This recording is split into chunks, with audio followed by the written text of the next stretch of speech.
Today on Go Chuck Yourself, we're talking about Season 5, Episode 2, Chuck versus the Bearded Bandit. And I have spent the past week writing the perfect cold open bit for this episode. I printed it out here. It is the only copy that exists, and I will be reading it right now. Let me just hold it out far from my body and... Goddamn Bearded Bandit stole it. I don't have an introduction to this episode now. I'm such a loser.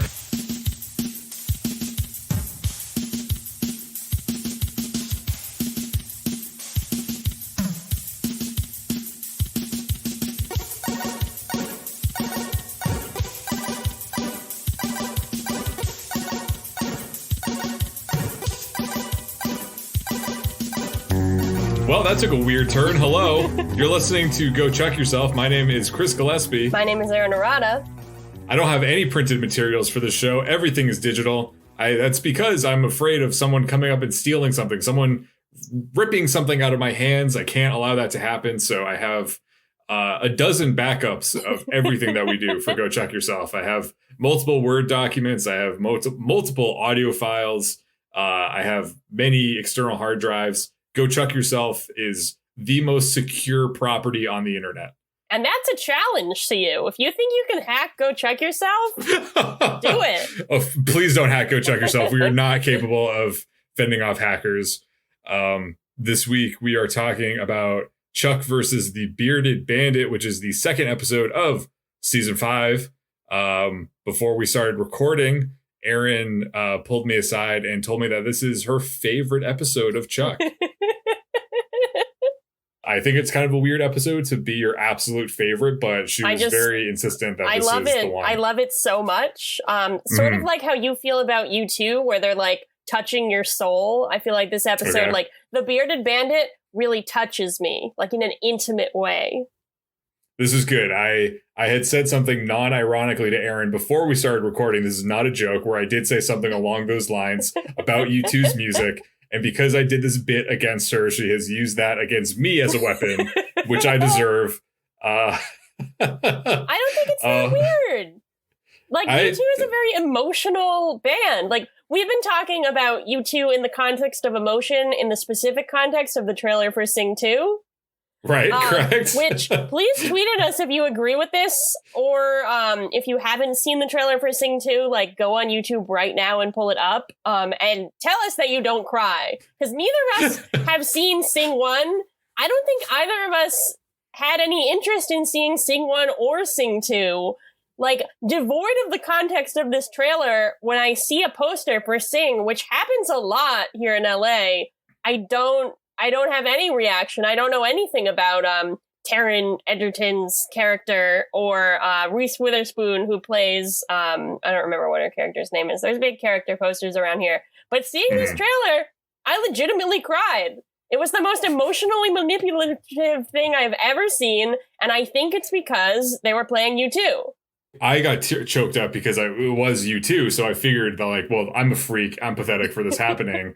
But Erin confirmed that, not that Erin's not also weird, but that we are at least the same kind of weird. Seth also cried. Like, we all cried. Like, we're all weird, but we all did cry. So, presumably some of our listeners are also weird and will also cry. So please tweet at us, Go Chuck Podcast, if you cry at the Sing 2 trailer. You know, it's not really the best practice to make assumptions about giant, faceless bodies of people, like such as our listeners. But I guess we could probably take a stab and say that maybe you identify as weird if you like Chuck and if you're listening to this podcast specifically. Before we get into the episode itself, we did have a couple of tidbits that we wanted to touch upon. Apparently, so couple episodes back, we did an episode about the Tomorrow War, which is the action movie about aliens that stars Yvonne Strahovski as one of the main characters. But Erin, moments before we started recording, unearthed an interesting tidbit that pertains to both that movie and also our series Chuck that we discuss here. So when we were talking about the Tomorrow War, We were discussing how the characters of Chuck would potentially fit into the cast of the Tomorrow War, but something we did not discuss is how the cast of the Tomorrow War, other than Yvonne Strahovski, would fit into the show Chuck. This may not be news to many of our quote-unquote weird listeners who may know a lot more about Chuck than we do, but it has recently come to my attention that Chris Pratt was Josh Schwartz's first pick for Chuck, which is something I really regret not talking about in the Tomorrow War episode. Chris Pratt is in the news currently because he's just been cast as Mario, and personally I think Chris Pratt has been cast as too many beloved characters. Although he would have maybe been like Parks and Rec era Chris Pratt if he was in Chuck. It's hard to imagine anyone other than Zachary Levi playing Chuck, but like he would be kind of like good Chris Pratt. Like when Chris Pratt was like a little more likable, I feel like, but maybe Chuck would have broken him sooner, or maybe it would have kept him as like a likable, chubby actor. But then they couldn't also have Joshua Gomez playing Morgan, I don't think, because they would be too like, I mean, I just feel like Chris Pratt and like old Chris Pratt, proto Chris Pratt, and Joshua Gomez have like similar vibes. Do you agree with it? Like, I don't know what I'm describing. They both have beards, I guess. So that's weird. I guess that Chris Pratt worked with Josh Schwartz on the OC. I haven't gotten to that season yet in my rewatch, but I think he's in one of the later seasons and plays like a college boy. I think maybe Chris Pratt would have been, because Chuck's the character's evolution. Obviously, he becomes the spy. Mm-hmm. He become, like that might have. So I think you probably still would have had the Chris Pratt evolution. Would he have become the major blockbuster star if he was in Chuck? Like maybe not. Who knows? Who can say? Yeah. But I'm glad that it's Zachary Levi and not Chris Pratt. I'm glad too. Yeah. I just think Chris Pratt is a little bit overexposed at this point. Yeah. If if that was not clear from our entire episode about the Tomorrow War. We haven't done our corner discussing American Underdog, in which Adam Baldwin and Zachary Levi are starring in another property together. Right. Correct. That's a good point. Chris is a smart boy, and I am a smart boy. And recognized Adam Baldwin immediately. I am not a smart girl and did not recognize him because I have face blindness, as we have discussed. And he has gray hair. He looks a little older, and I guess I just didn't know it was him. I'm not going to lie. I'm pretty excited for this movie. I'm not usually a sports movie guy, but we got Zachary Levi and Adam Baldwin making their reunion, an on-screen reunion. I would say I am fascinated by the movie. I would not say I'm excited about the movie, but if we go see it together, I will go see it. It doesn't matter if you're excited about it. You just have to accept that you will be watching it at some point in the future. Almost definitely. Go underdog yourself. It was definitely a certain done deal when Zachary Levi was in it just by himself. Yeah. But now that Adam Baldwin was also in it, it's basically a Chuck movie. It's true. I mean, based on the trailer, it seems like they might be like done or like well into post-production, but I wouldn't be surprised if they somehow like recast and reshoot whoever. I think Anna Paquin is playing Zachary Levi's wife, but like they could get Yvonne in there instead. So now that we've covered all of this important news, let's dive into Chuck versus the Bearded Bandit, which is once again Erin's favorite episode of Chuck. So this episode starts with a presentation at the Comtech Security Conference, which I do not believe is a real thing, but it is a real thing in the context of Chuck, where Chuck, Sarah, and Casey are presenting Carmichael Industries to an extremely bored audience. Chuck fucks up the PowerPoint presentation, and I was actually genuinely disappointed in him here. Where's my boy's tech skills? Come on. He in the first episode of Chuck, he diffuses a porn bomb thing, a bomb using porn. And in this, he doesn't even know how to click to the next slide. Come on, Chuck, you're losing it. The audience is also disappointed and, dare I say, not impressed. Immediately after Carmichael Industries, there's a presentation that really brings it. I'm talking the lights shut off, there's little red laser pointers flying all over the place. Carrie Ann Moss, that's right, people, this is not a drill. Carrie Ann Moss has arrived and is playing Gertrude Verbansky, the CEO, no less, of Verbansky Corp. Apparently, she has a history with Casey, which we know because when she shows up, the camera keeps continually zooming in on Casey's face. We cut back to Castle, where Casey explains that Verbansky was once the KGB's most ruthless spy, but she's now gone into private security. Apparently, they have a bit of a history because Verbansky tried to kill Casey in 1995 in Minsk. Apparently, this is also the Halloween episode. Don't worry, it's not mentioned at all, but there are pumpkins around and decorations for sale in the Buy More. And that's the only time we're going to mention it, because it's really the only time it's relevant. It made me a little sad that I was like, oh, this is the last Halloween episode of Chuck, because I feel like there's been a Halloween episode every season, and now this is the last one. Kind of was a I mean, that is kind of a bummer. I was mostly bummed that they didn't do anything at all with it. Like, what you're gonna mention in like later on aside, that didn't really have any relevance to Halloween. That could have been any item in the Circle K. I don't know why they bothered to put up Halloween decorations. It seems like more work than it was worth for the PAs, considering, but I'll allow it. So in the apartment courtyard, Chuck relives the disappointing presentation for Devin, who is disappointed to hear that things didn't go well, but he says at least the Buy More is still bringing in money. Apparently he's also on board with Chuck and Sarah's really weird kind of amoral decision to use the money from the Buy More to finance their private buying a house and private freelancing business. Devin seems cool with this. Maybe we're supposed to be cool with it too? I don't know. It just seems weird to me. Unfortunately for Devin and Chuck, it's 2011 and big box electronic stores are not really doing well. In an empty Buy More, Morgan pleads with Chuck to bring out the Intersect and use that as Carmichael Industries' calling card, but Chuck explains they can't because Morgan's brain is quite literally stolen government technology. Just something I hadn't really thought about. Chuck kind of frames it as like Morgan is going to get killed, potentially by Decker, if anyone finds out he's the Intersect. Mm-hmm. But like, he is actually like, he has CIA secrets in his head and he is a civilian. And I feel like somebody should know about that. Like, it makes me a little uncomfortable. So as all this is happening, Morgan zooms on a guy named Carl Schneider, who's apparently bad news. Before Chuck can stop him, Morgan zooms again and kicks Schneider in the face, knocking him out. Unfortunately, they then learn that Schneider was a potential client there to meet with the Carmichael Industries teams, so like any modern non-medical professional would, they crack smelling salts under his nose and offer him a basket of bran muffins. Once he's conscious, they ask why Morgan may have thought he was a bad guy, and he explains that he's a diamond trader in South Africa, but has come to them with a legitimate mission: save his kidnapped little brother for $400,000. So I just have to say that Carl Snyder is played by the actor Jeff Fahey.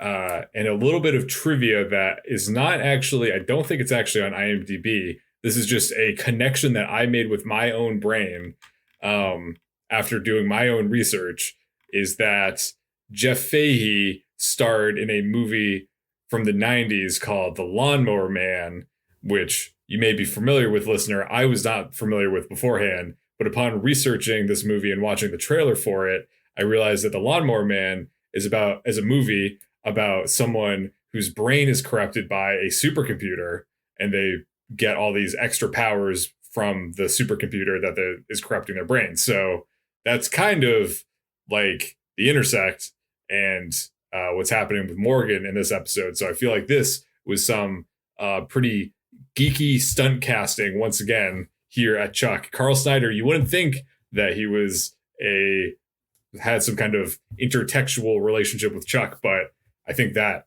could be it. I'm gonna absolutely guarantee that Josh Schwartz and Chris Fedak know that and cast him for that reason.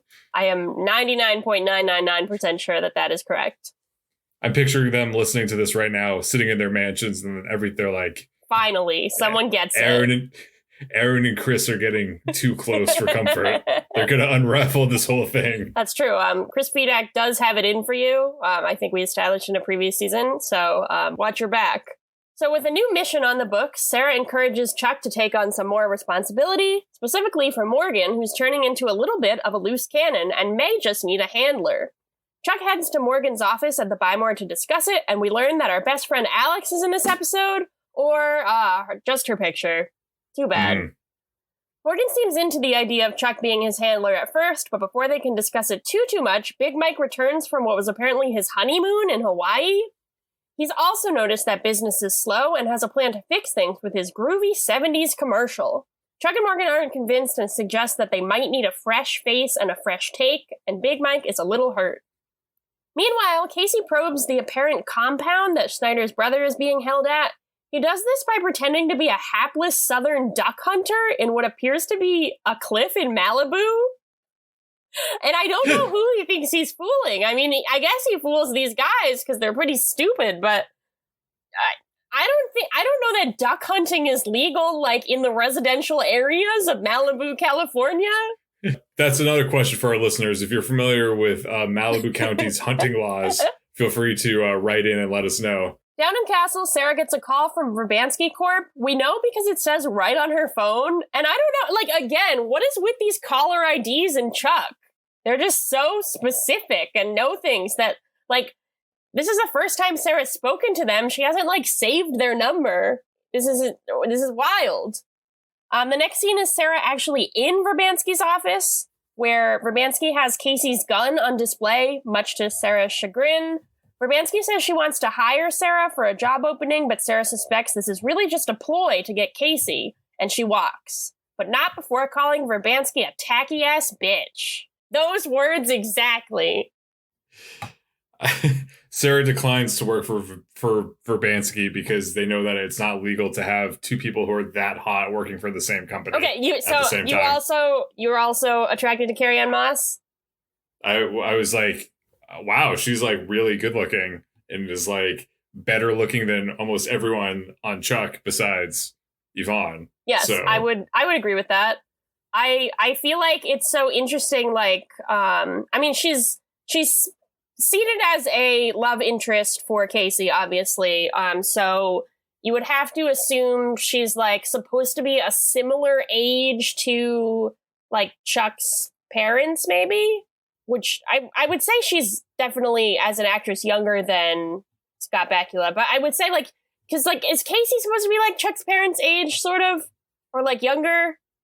I always pictured that he'd be slightly younger. I mean, that makes sense. So, like, they had this encounter in 1995 when Chuck was in middle school. So, like, say they were, like, hot shot young spies. Like, maybe they were in their 20s when Chuck was in middle school. So I guess that kind of tracks. What my point here was that I feel like when I was initially watching this, I was like, oh, Carrie Ann Moss is, like, who I'd like to be when I grow up. And now I'm looking at her and I'm like, this is my contemporary.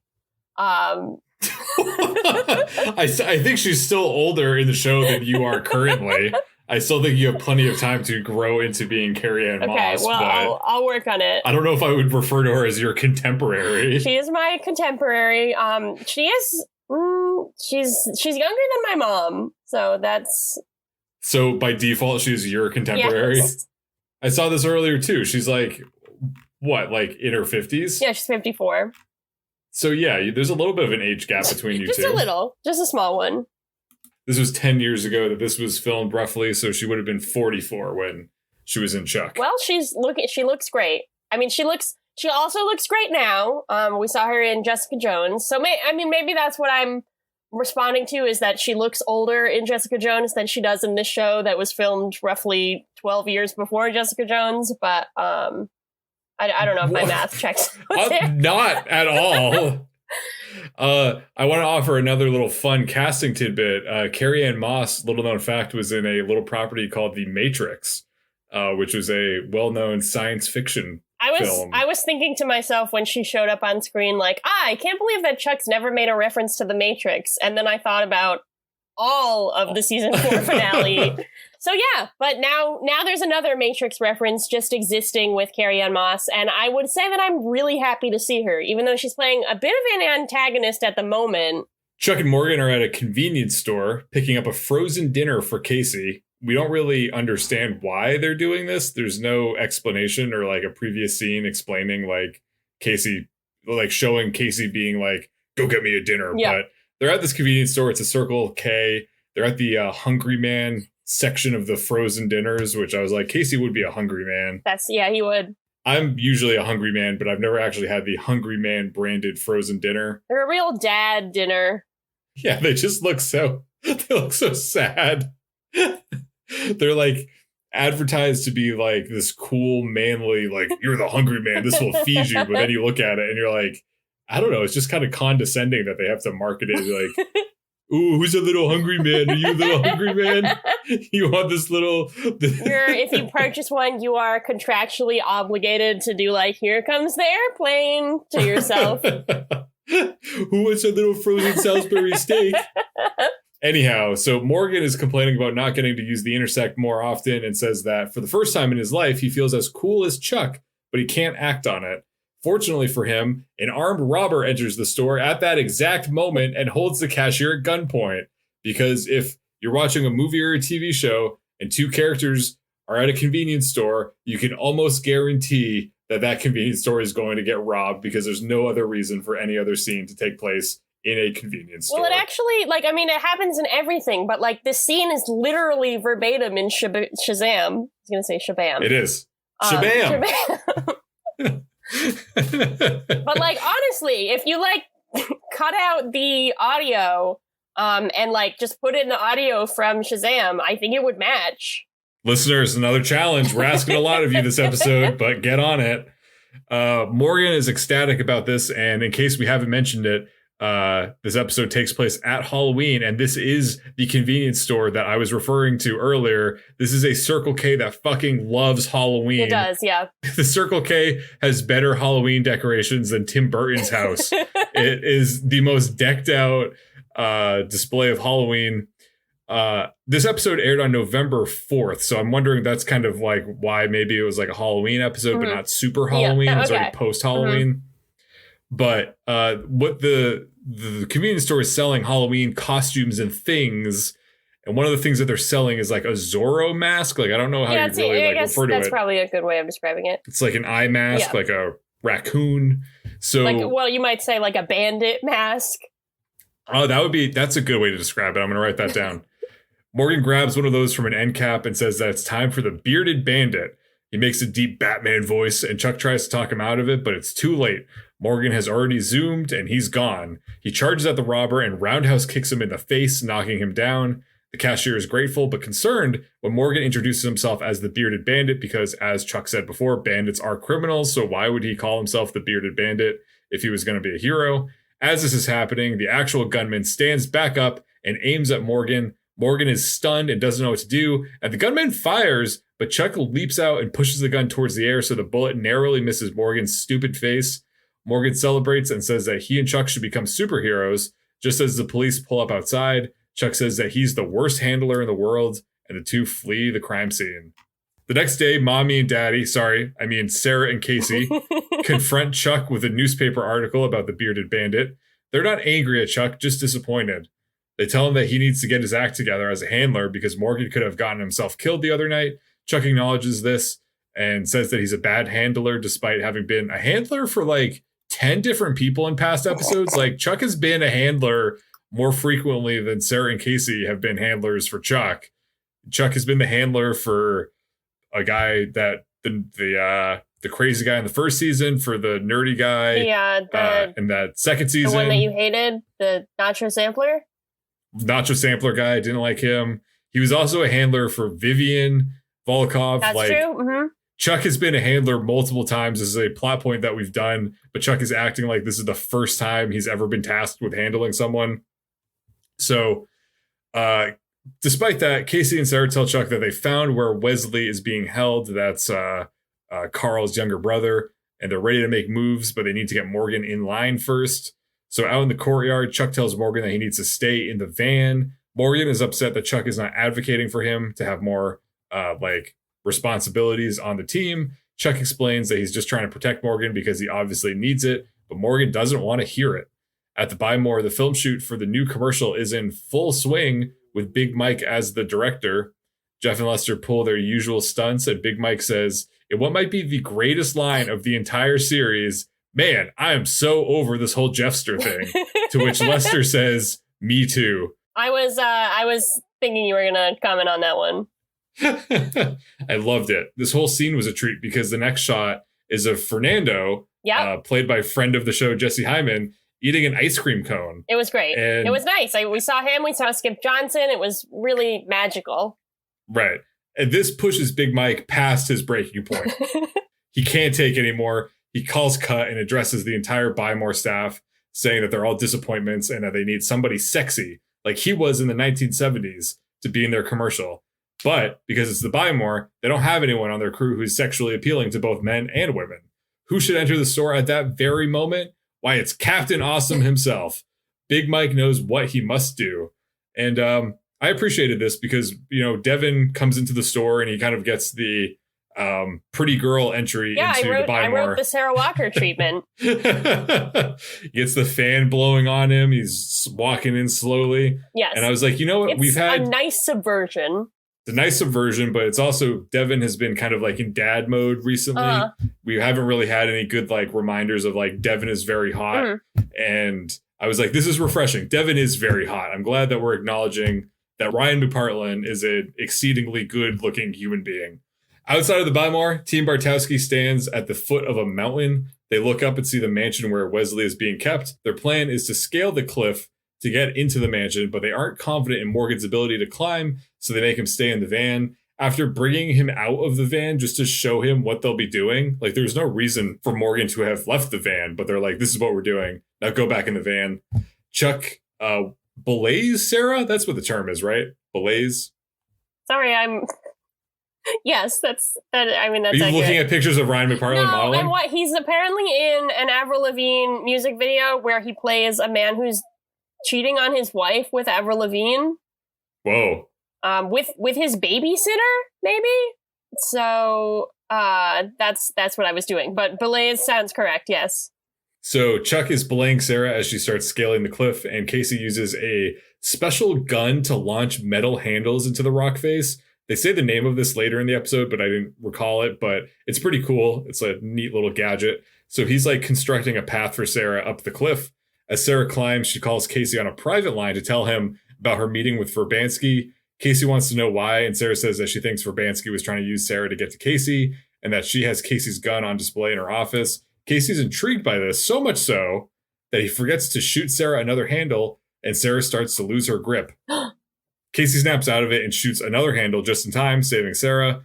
He says, "Don't worry, I have your back." And then we have a little sequence of Sarah successfully climbing the rock face and arriving at the mansion. Goes on for a little while. It does, but it was nice to see her succeeding. Yes, absolutely. Okay, now that we've reached the end of that very tense moment, I just want to say that the Avril Lavigne song that I referenced is called "Give What You Like," which the music video is starring Ryan McPartlin as a infidelis. That's not the right word, but he was cheating on his wife with the babysitter. In fact, the song and music video are from a movie called Babysitter's Black Book, which also stars Ryan McPartlin. And I'm gonna just describe the plot to you. I think this is very important for us all to know. Friends start a babysitting business to save up for college, but when the babysitting money just isn't cutting it, they start a prostitution business as well. Wait, is this a real movie, or is that the plot of a porno? Because it sounds probably both. Pornographic. Ryan McPartlin is above the title on the movie poster and plays apparently one of the clients. So that's something that I just wanted you to know. Is it supposed to be a comedy or what? It seems like a drama to me. The IMDb tags are sex scene, younger woman, older man, voyeurism, and cleavage. And it is described as a TV-14 drama. Huh. So, there you go. Well. Is it a Lifetime movie? Maybe it's a Lifetime movie. That would make more sense. Yeah, it's a Lifetime movie. All right. We got it. We tracked it down. We solved the mystery. Ryan McPartlin, I'm sure you did a great job in that one. So just as Erin was successful in tracking that down, our team was successful in tracking down Wesley, who's in the mansion. Wesley is played by Justin Hartley. So the team startles Justin Hartley and demand to know what happens on the next season of This Is Us. If you don't understand that joke, pause the episode right now and go get your mom. She will appreciate that joke. I guarantee it. You could also you could watch the Macy's Thanksgiving Day Parade on NBC, and you will definitely see him. Any given year on the Macy's Thanksgiving Day Parade, you will find Justin Hartley. He will be there promoting. Maybe he's there promoting This Is Us. Maybe he's promoting a different show. Or he's promoting La Brea. He's probably in La Brea. just as sure as Tom the Turkey will be there at that Thanksgiving Day Parade, and so will Justin Hartley. Yes. So it turns out that Justin Hartley is not being held against his will. He actually lives in this mansion. He's hiding here in a heavily fortified mansion to protect himself from his brother Carl and other ravenous This Is Us fans, I guess. It's got to be probably hard being in This Is Us. It's a very popular show. Yeah. That wasn't what you were talking about, but I just wanted to throw it out there. I would say he's pretty good looking. Turns out that Carl is the one who is trying to get Wesley because Wesley is trying to testify against him in court, and Carl wants him dead. Chuck insists that they don't want to hurt him, but Wesley doesn't believe him and calls in his guards. Chuck tries to call for Morgan in the van, but Morgan's nowhere to be found. Just kidding. He's right outside fighting his way through an army of guards. Morgan makes his way inside and immediately zooms on Wesley and tries to tell the rest of the team what they already know. Chuck's phone rings and it's Carl. He's been watching them using satellites, I guess. As you do. It says that he knows that the Carmichael team has gone into the mansion. He says he's sending his own team to pick up Wesley now, so Chuck and the gang make their way out of there to figure out their next moves. They take Wesley with them. Later on in Castle, Chuck, Sarah, Morgan, and Casey talk to Carl via video conferencing. Chuck confronts Carl and calls him out on his bullshit, but Carl says that they have 4 hours to give Wesley to him or he's going to come after them himself. Carl then says that he's going to leave a bad review for Carmichael Industries, at which point Casey hangs up on him. The team discusses their options, and Morgan suggests that they confront Carl head on. Casey says that they don't really have enough manpower for that, so Sarah suggests that they call Beckman, but no one really seems into that. Morgan insists that they don't have enough time for that, and Casey starts to get aggravated at Morgan. He tells Morgan to go get him a burrito, but Morgan says that he is the intersect. Chuck intervenes and pulls Morgan out of the room before Casey breaks his face. Back in the Buy More, Big Mike may or may not have pretended to have a dizzy spell to get alone time with Devin in his office. It's not clear whether or not Big Mike had an actual medical emergency or if he was just faking it to talk to Devin. I would assume he was faking it, but it's not established. We start the scene in media res. Yes, they're alone in the office. It's much more romantic than it actually sounds. It does involve Big Mike giving Devin some bodily fluid, so sounds like it's very close to Babysitter's Black Book in terms of sexual content. Big Mike pitches Devin on the commercial, and Devin says that although he used to model for Abercrombie and Fitch in college, he hung up those cargo pants a long time ago and is looking forward to going on paternity leave to hang out with his year-old daughter at this point. I don't know how paternity leave works, but I guess you can just take it whenever. You think she's a year old? You think it's been a year since she was born? Right? It's a year after the season 4, right? Oh, is it? Did they establish that? I guess not. I was just assuming that because season 5 was produced a year after that it was... I thought it was starting up pretty immediately after, but I guess they had time to get Castle together. I don't know, but yeah, I mean, I guess that's a good point. You could be right. I'm probably wrong. You're probably right. Big Mike points out that Chuck is Devin's family, and by helping the Buy More, Devin would be helping Chuck, who is once again Devin's family. Devin considers this, and then we cut to Morgan and Chuck driving in the Nerd Herd mobile to go get burritos. Morgan vents about Casey, but also complains about Sarah. Chuck starts to get defensive, but Morgan says that Casey and Sarah are scheming against both of them. They only asked Chuck to be Morgan's handler because they didn't want him to realize that he is also being sidelined. This seems to make Chuck sad. As Chuck looks longingly out the window, he notices that they missed the exit for the burrito place.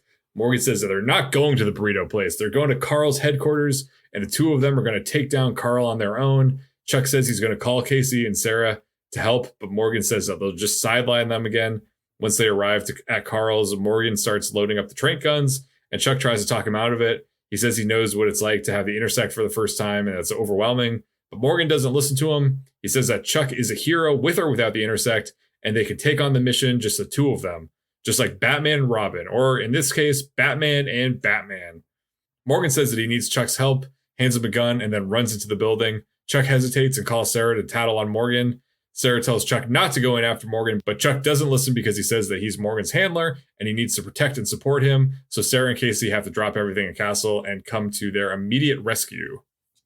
Before they head out, Sarah sees that Casey left Verbanski's website open on the Castle computer. She's interrupted by Schneider's brother, who comes out of wherever they were keeping him, apparently in Castle. He's just kind of in there. He wasn't he's witness protection, so it's not like he was in a cell, but also he wasn't in the main room with them. So was he in that weird bedroom that they have that we thought Shaw was sleeping in, or what was he doing? I don't know. He says his brother's compound may look like an ordinary office building, but is actually a fortress. But I have a comment here. No, it fucking doesn't look like a normal office building. It looks like a medieval church. This is actually the MacArthur, which is an Elks Lodge and Park Plaza hotel in downtown Los Angeles. And it's a historic venue that's regarded as beautiful and fancy. It does not look like a normal office building. I don't know if they just filmed this before they picked the set. I don't know what's going on. I'm not even super familiar with obviously the buildings in Los Angeles, but I saw this building and I was like, that looks familiar, and or a exterior that they've already used on Chuck at some point. It looks very similar. The shot that they use, the building itself does not really look similar to this, but it looks like what I refer to as the Lucifer Hotel, which I believe has been in Chuck. If not just once, then maybe many times. It looks similar to that. It does not look like an office building. They have shown office buildings before. This does not look like that. But it's a nice building. Yeah. So inside, Chuck once again tries to convince Morgan to leave the compound, but Morgan is all hopped up on Intersect juice. He zooms and takes down a fresh-faced young guard to... I did not do any research on this specific aspect. Maybe you know. It sounds kind of like an Offspring song or like an off-brand Offspring song. I don't know what the actual song was, but it's kind of punky. While in the car, Sarah and Casey bicker about Verbanski and Casey's internet search history. Casey reveals that Verbanski is, in fact, interested in him sexually. Whoa. He tries to tell the story of their sordid history, but Sarah cuts him off. Meanwhile, Chuck and Morgan take down the guards in a pretty boring fight. I don't know if you were enthused by this. I was pretty bored. It should be, novel and cool to see Morgan fighting, but it really wasn't. As they knock down the last guard, Chuck says, "Good job, Indy," and Morgan doesn't know who that is. Of course, I personally heard this and thought that they were referring to my aunt and uncle's cat, Indy, not Indiana Jones. It's kind of, but I mean, I guess that's kind of the point, that it's a little bit questionable if Morgan would know this or not, if it's maybe he's just distracted, but it is a little bit alarming that he doesn't roll with the reference. Right, because it was a very heavy-handed Indiana Jones reference when the guy comes out and does the thing, and I was like, wow, this is a really heavy-handed Indiana Jones reference. I hope that they acknowledge it or whatnot, or they better acknowledge it, and then they do. And so I was pleased that they subverted it in that Morgan didn't really actually know it. So I was like, okay. It's an interesting take on what they normally do. So in their moment of relative peace, Chuck reveals that he did in fact call Casey and Sarah for help, and Morgan is rather unreasonably upset. To make matters worse, Schneider shows up right at this moment and locks the place down. Outside, there's no way for Sarah and Chuck to get in because this very fancy, not office building is indeed a fortress. Sarah reasons that they need to do whatever it takes to save Chuck and Morgan, so she pulls out her phone to make a call. Now tied up, Morgan hardcore guilts Chuck about betraying him and says that Sarah and Casey don't trust him, and neither does Chuck. Snyder decides he's going to kill one of them because he only needs one hostage, but then the lights go out, and laser pointers start strobing like a house cat's field day. Just like at the beginning, it's Verbanski Corp. Apparently, Sarah hired Verbanski Corp to rescue Chuck and Morgan, but it is going to cost Carmichael Industries. Casey and Verbanski make eye contact as Verbanski is leaving the room, and she trips, which I thought was a very endearing little moment from her, because she's like this badass woman, but it seems like Casey brings out another side of her. Ooh. So that's pretty cute. But what's less cute is that once they're safe, Morgan storms out of the compound. Back at the Bymore, Devon's commercial is a hit, and the Bymore finances are once again pretty good. This is promising, but we do learn that Carmichael Industries is still in substantial debt. Back in the courtyard that night, Morgan apologizes to Chuck for kind of being generally a dick. Chuck apologizes for calling Sarah and Casey, which is stupid, and says that becoming a spy takes time. But Morgan is being a little weird about it. He says he's leaving to go to Alex's, which made me excited that we were going to get a scene with Alex, but we didn't. Chuck reminds Morgan about Trilogy Night, but Morgan doesn't seem that into it, even though Chuck says that their options are Star Wars or Die Hard. I guess at this time, Star Wars was just a trilogy, like the prequels were out, but we were still a few years out from the new movies. So I don't know, but maybe they're watching the prequels. Maybe that was one of their options. That is a trilogy. Anyway, once Morgan is gone, Casey comes out of his apartment, and he and Chuck comment on how Morgan hasn't seemed like himself lately. Chuck is a little nervous about this. And that would seem like the end of the episode, but no, we do have more. Early the next morning, Chuck goes jogging in Echo Park. And Sarah is also there. She shows up, and it's established that it's pretty early in the morning, like maybe 6 or 6:30 a.m. Chuck asks Sarah if she was in fact trying to handle him, but she assures him she only wanted him to bring out the best in Morgan. Casey's own early morning, potentially 6 a.m. or 6:30 a.m. routine is apparently practicing asking Verbansky on a date. He calls her, then hangs up. She answers the phone, but she's in the middle of her own early morning 6 a.m., 6:30 a.m. meeting with Morgan. So, I mean, I have a lot of questions about this, but number one is, why does she answer the phone during what is presumably a job interview? That's like a big dog move. Morgan tells Verbansky that he's the Intersect. In a very forced line, she says she was wondering who the Luke Skywalker on their team is, and he says, "Who's Luke Skywalker?" Oh no! And I was relieved because I was like, oh, so that's why he didn't recognize Mark Hamill in last week's episode. Yes. Oh, you finally we've figured that one out. It's because the Intersect is corroding his brain. Yeah. Mm-hmm. Do you remember this plotline? Nope, I remember nothing. Okay. Because the Intersect has also corroded my brain. I mean, that makes sense.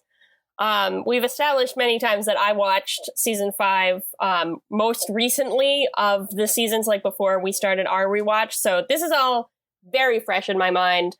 I have like a very clear, probably minute by minute recollection of the next episode, and I am really not looking forward to it. Wow. Huh. I'm intrigued. Very intrigued. Of course, as we all know, this is my favorite episode of Chuck ever. But the next one is my least favorite episode of Chuck ever. Oh, wow. That might not be true now, but I didn't like it at the time, so we'll see. Erin saying that she doesn't like next week's episode, but did want to take a moment and have a little bit of a segment of the episode in review when we read reviews online of episodes. All right, I think I know what you're going to comment on here. Found a couple of them that I'd like to share. We have 2 reviews. One of them both of them give this episode 1 star out of 10. The first review, both of them are also pretty recently. Yeah, they're both from this year. January 2021 is the first one, I think. Yeah, so it's the subject line is painfully bad. The user is Sky Baltimore.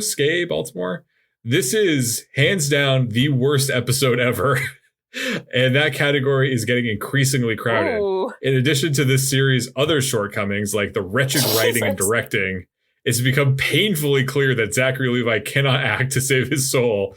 No matter what he tries, he ends up coming across like a neurotic teenage boy and or a clownish Jerry Lewis. That's fair. Either way, it's pure torture watching him and Gomez and the lot of them, with the possible exceptions of Strahovski and Baldwin, and even they are getting on my nerves lately. Harsh but fair. That's scathing. And then we have another one from June 2021, which is even more recent. Right. That subject line is just horrible. The user is Jinx to Enian. They say, there's nothing positive about this episode or this season. With Morgan having the Intersect, a mildly annoying character becomes one of the worst characters in TV history. Wow. He is immature and obnoxious. He should have been kept as a background character because he ruined Chuck. Okay, like I'm not saying that I didn't have similar feelings in previous seasons, and I'm not even saying that I don't feel that way now, but that's a lot. And that's a lot to say in the year 2021.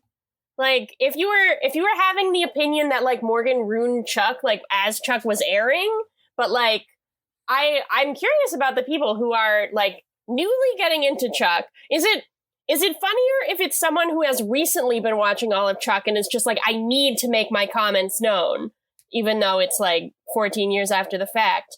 Or is it funnier if it was someone who was just, like, waiting for the right venue since they watched Chuck and has been waiting for these 10 years to be like, I gotta make my comment on season 5, and then they just learned about IMDb? I think that's probably it. I think they've probably been going about their life being like, having all this pent-up aggression, just like, oh, I fucking hate Morgan in season 5, terrible. And their friends and family are like, you really gotta, like, release this kind of anger somehow. Like, I just don't have an outlet. I need to be able to convey my hurt and my pain. And then someone's like, have you tried IMDb? And they're like, wait a second. And then they put all of their anguish into an IMDb review. They kissed their daughter on the forehead again. They're reading bedtime stories to their kids. They made love to their spouse. Beautiful. Is that a reference to the Tomorrow War? The ending of the Tomorrow War? Yeah, I guess so. Chris Pratt has finally gotten over his feelings of inadequacy. Yeah, that was a reference to that. So I'm happy that we got to provide further outlet for both of you. And maybe they're listeners. Maybe they've been watching and listening to Go Chug Yourself. If either of you is these reviewers, you can stay anonymous if you want, or you can let us know. Continuing with what is a very interactive episode of Go Chuck Yourself. So coming out of those two scathing reviews of this episode, specifically about Morgan, I'd like to move right into Chuck, Marry, Kill. And I'm just going to dive right into my Marry for the week. My Marry this week is Joshua Gomez's performance. Oh my God, really? We saw a different side of Morgan this week, and I think that Joshua Gomez as an actor did a really good job of delivering a new take on a character that he's been playing for the past 4 seasons. We've seen Morgan, he's been in every episode. That's just true. about. But Morgan's very different now, and no one likes him. And that's because he's changed as a character. Joshua Gomez really rose to the occasion. Morgan is not acting like himself, so Joshua Gomez is not acting like he normally does. He's acting differently. I thought he did a good job. I think, I guess that's not like a judgment call on the narrative or like the character of Morgan at this point. It's more of just his performance. Yeah, I think that's fair, and it's not something I had thought about, because I would say that I am annoyed with the idea of, like, Morgan losing a lot of his character development and kind of he's not really backsliding into, like, being like what he was in earlier seasons, but it is kind of tangential. So I wasn't thinking so much about the performance to make that happen. But I do actually agree that Joshua Gomez did a great job, and that there are some nuances to it. It's not just like he is the kind of like toxic, nerdy character that he was before. There's like, it's different. He's toxic in a different way now, and that's hard to pull off. Yeah. After 5 seasons. Right.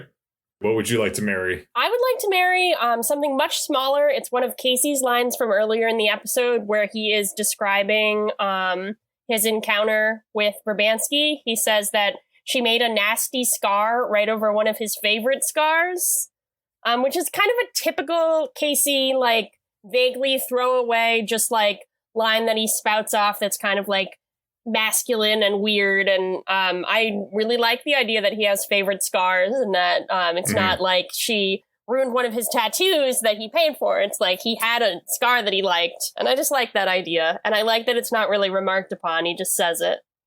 I thought you were going to say that you liked when he was talking about having sex with someone who tried to kill him. No, I just kind of, that's something that I've learned in my own life. That's something that I know. So it wasn't, sorry, my alarm is going off. Your alarm to remind you to go have sex with someone who's trying to kill you? Yeah, that's exactly. So speaking of kills, what's your kill for this week? Well, I feel like there was not really like a resolution, or like I feel like the buy more subplot with Devin was kind of disappointing. Like I feel like they just kind of needed one more scene, like a very quick thing when they're filming the commercial to bring it home. Like, because I feel like we go from Big Mike pitching the commercial to Devin, and then all of a sudden we see the commercial being aired inside the Buy More. Yeah. with a bunch of people. Everybody's there. Presumably they've already seen it, because why would they be there if not? So that just felt weird. And we, as the audience, do get to see some of Devin's commercial. He did which a good was job. like a really, it was a really good commercial, but I felt like it was just kind of a little uneven. And I feel like between this and last week, like I'm kind of picking up that perhaps the Buy More is not going to get that much love or attention this season. Well, seems like they're getting a little underdeveloped. Don't know. That's okay. Don't speak too soon. It's the Friday night death slot. My kill is kind of the opposite of your Mary. This sometimes happens. I don't love the return of what I'm dubbing Morgan's toxic masculinity. It makes me very uncomfortable and sad. I understand why they're doing it, and it is maybe even a good move for the show or for this final season where they don't have as many episodes. Like, it is kind of an interesting thing to play with. I know it's going to have huge repercussions later in the season, and on the final episode, I remember these things. So I guess the idea that the intersect is corroding Morgan's brain and could potentially corrode other people's brains. It's just a plot that makes me very upset as a person. I don't like seeing people lose their character growth. It makes me very sad. It makes me very anxious. So that's like maybe a personal problem that I need to make peace with and talk in therapy about. But something that I actually don't love about it is something we're going to get into in later episodes. But the idea that I don't remember how this is explained, but I don't love the idea that like Chuck had the intersect and was fine, and Morgan has the intersect and it is corroding his brain. I think maybe it's either a different kind of the intersect, or like Chuck's brain was primed for some way. Obviously, Chuck is the main character of the show, but I feel like it feels like a little like chosen one-ish. Like I feel bad for Morgan that like he can't handle the intersect when Chuck could. Like I liked this for Morgan as an idea, and it sucks that like he can't come into his own in this way, and he's kind of stuck at where he was, which was admittedly an okay place, but I don't know, I feel bad for Morgan, which is something I never thought I'd say. Well, that's a really good point. I didn't really think of it like that. But I don't remember how they explain it. So maybe there is an explanation that isn't just like Chuck's brain is better. Well, wasn't it that didn't Chuck get exposed to the intersect when he was a kid? Like, Steven that's was working true. on it. And like Steven did work on it, so maybe it was modeled a little bit more after the Bartowski brain. But still don't love it. But what we do love is the scooter scale and those corn dogs, just cramming corn dogs into our mouths. I know, it's dinner time here, so I'm pretty hungry for some corn dogs. Yes. So, Erin, how many corn dogs are you giving this episode? I'm going to give this episode, as we've established, this is my favorite episode ever of Chuck. So, of course, I am going to be giving it a 3. I don't know. I don't necessarily agree with the two reviewers. I didn't hate this episode. It had some things that I liked, between like small jokes, casting choices, just like generally I felt ambivalently positive about this episode. I think I am trying. I know I gave my last week's episode a fairly high score as well. I feel like my feelings about season 5 based on my memories of season 5 is that my opinions of episodes are going to rapidly start dipping. So I've been pleasantly surprised by the last 2 that I didn't hate them. So it gets a little bit of a bump just because of my own personal biases. Sounds good. The more that you talk about this, I didn't realize that you had such concrete, intact memories of the season. The more that you talk about it, the more concerned I get. With that being said, I give this episode a 3.5 out of 5. Wow.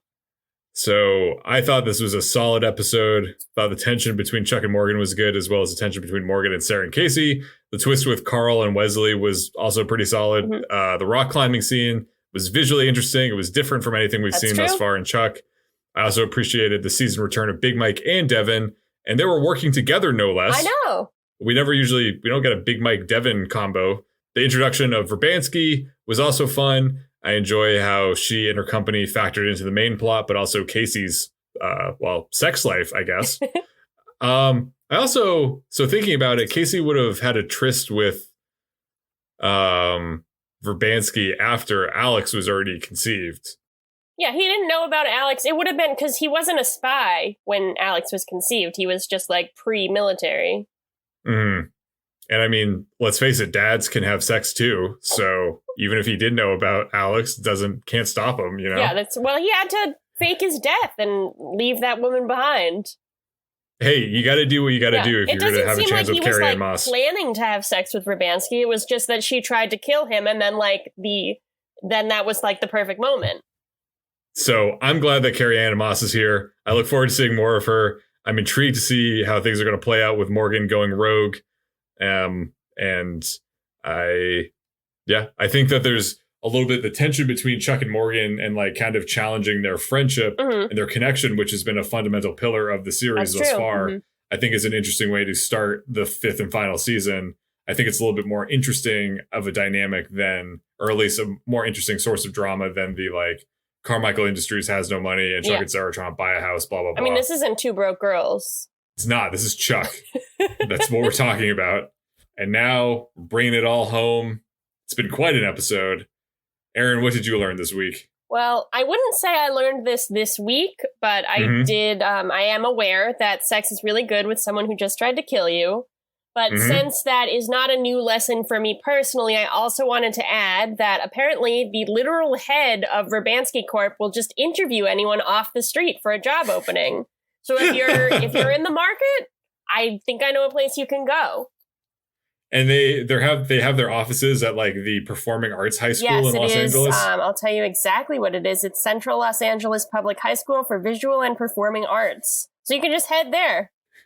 They're pretending that they have all this money, but realistically, they have to rent out office space in a high school. Yeah. Seems kind of weak. Although maybe that's how they save money. This week, I learned, in addition to the things I learned about Los Angeles buildings, I learned that if you want to protect your identity from the authorities, all you need to do is cover up that little bit of skin surrounding your eyes. Cover that up, and the police will not be able to track you down. Well, did you not already know that? Have you not seen any movie? Have you not seen Erin. Cinderella? I'm not. The lessons of the week don't have to be things that we're actually learning. It's just it's more of a facetious lesson. So let me finish my lesson. Go, so say it. Even if the police, I don't want to finish it now because it's dumb. If the police have your fingerprints or the picture in the newspaper or your image on security footage, it doesn't matter because if you cover that skin around your eyes, they will not recognize you. It's actually weird little eye masks are basically get out of jail free cards, everyone. I mean, but it is a good question because we do see Chuck kind of wiping his fingerprints off the gun. But what they kind of don't engage with is that if they had security cameras that could have caught Morgan's quote unquote heroism, they also would have been able to catch Morgan entering and could probably just base it off of the fact that this guy is wearing the same exact outfit but also has the little mask on. They probably could have gotten an actual uncovered picture of Morgan. So I don't know what's going on here. In addition to absolutely an uncovered photo of Chuck, Chuck was also probably on the security footage. And then they could have also seen them taking down the bad guys. So maybe they know that they're innocent. Yeah. I don't know. And didn't steal anything. That's the media for you. It's been a pleasure being here talking about Erin's favorite episode of Chuck, Chuck versus the Bearded Bandit. It's a good one. I look forward to next week. Apparently next week is going to be a big deal. I guess we'll find out what happens. We both looked at our phone at the same time because we got the same notification. Yep. Until next week, I've been Chris Gillespie reminding you that food, like Carrie-Anne Moss, it's pretty sexy. And I've been Erin Arata, letting you know that anything is possible, including this being my favorite episode of Chuck, which, again, it is my favorite episode of Chuck. Just in case there was any lingering doubt about how Erin feels about this episode, it is her absolute favorite. All the other ones pale in comparison to this episode. We'll see you next week.